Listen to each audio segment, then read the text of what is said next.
Paris em 1921, Edgar Neun, que trocou seu nome judeu por Morin sob o nazismo, é um dos intelectuais pertinentes de nossa época.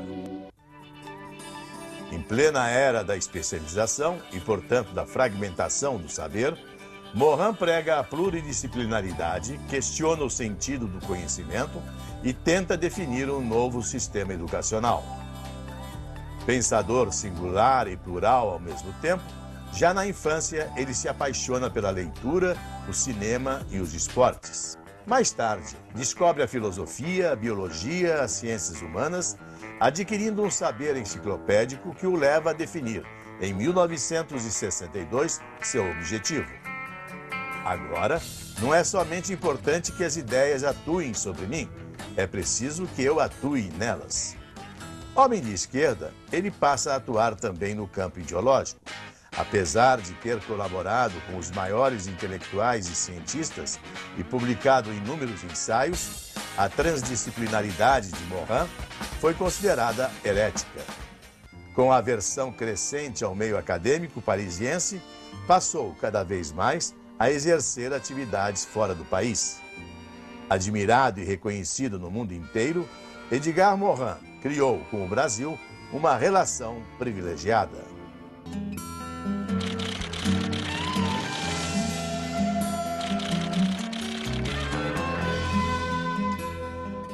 Bom dia para todas et todos.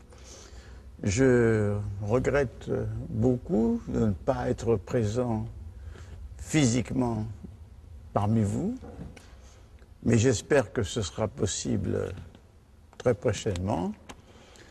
Et en attendant, nous allons communiquer grâce à la technique. Alors, éduquer pour l'ère planétaire pose la question de savoir si notre système d'éducation est capable de nous éduquer pour l'ère planétaire. Or, notre système d'éducation est fondé sur la séparation des connaissances qui sont séparées les unes des autres par les disciplines et qui sont non seulement séparées, mais que ne communiquent pas. Parce qu'on nous apprend à analyser, à séparer, et on ne nous apprend pas à relier et à faire communiquer. Et c'est-à-dire le tissu commun qui relie les différents aspects des connaissances disciplinaires devient complètement invisible. Et il y a un tissu commun, même quand vous étudiez l'économie. L'économie qui est une science extrêmement précise, une science fondée sur le calcul. Mais le calcul, il va ignorer les sentiments, les passions humaines. De plus, la vision purement économique ignore le fait qu'il n'y a pas que de l'économie dans l'économie. Il y a les désirs, il y a les craintes, il y a des croyances, il y a la politique. Si vous voulez, tout est lié, pas seulement dans la réalité humaine, mais aussi dans les réalités planétaires. Et donc, on peut penser que notre système d'éducation est inadéquat.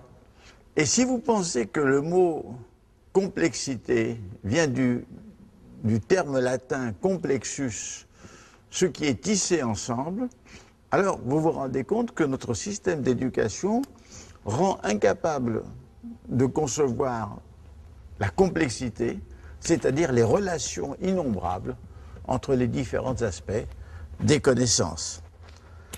Et cela est d'autant plus grave aujourd'hui que l'époque planétaire se manifeste par une extrême interaction de facteurs les plus divers, économiques, religieux, politiques, ethniques, démographiques, etc. Et qu'il est très difficile de saisir cette époque où pourtant tout ce qui est local est inséparable de ce qui est global, et où tout ce qui est global influe sur ce qui est local. Et je dirais même que nous ne nous rendons même pas compte que notre vie quotidienne d'individus est sans arrêt surdéterminée par l'ère planétaire. Cette ère planétaire, disons, qui a commencé avec la conquête des Amériques, qui à partir de 1492, et la navigation des Portugais à travers le globe, qui s'effectue à la fin du XVe siècle.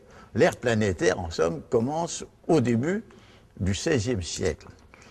Et, dans le fond, nous ignorons, par exemple, ici au Brésil, que ce café, qui semble un produit typiquement brésilien, est originaire du sud de l'Arabie, du Yémen, que ce café s'est répandu dans l'Empire ottoman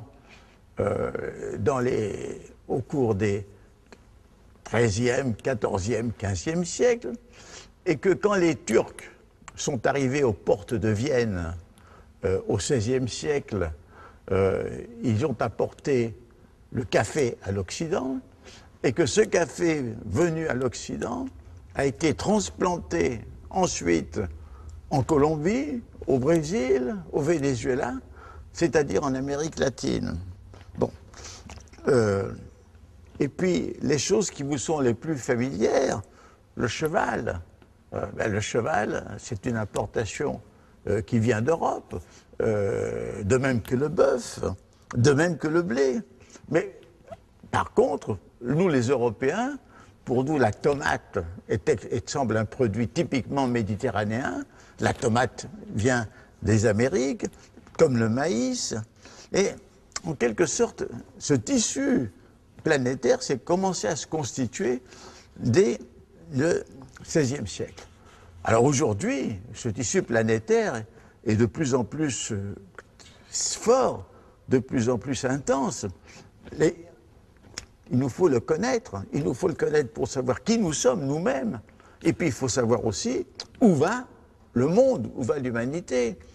Alors, ceci suppose de nous interroger sur l'humanité elle-même, sur les rapports entre les êtres humains, et nous interroger sur la connaissance elle-même.